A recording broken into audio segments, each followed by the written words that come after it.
Hey everyone, it's Lee here, and in today's tutorial I'm going to show you how to fix the WhatsApp verification code issue without having a device that uses messaging. It's a simple process, so let's get started.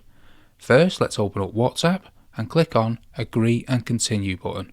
Then it's going to ask you for your phone number, but instead of entering your phone number where you can receive a text message, enter a number that can receive a call like a landline or a cell phone without texting capabilities.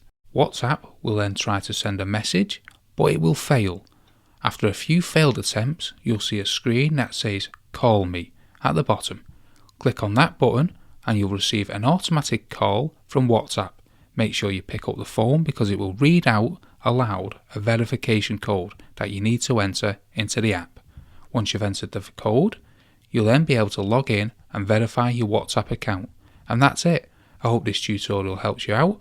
If you have any questions, feel free to leave them in the comments below. Don't forget to hit the subscribe button for more helpful tutorials like this one. Thanks for watching, and I'll see you in the next one.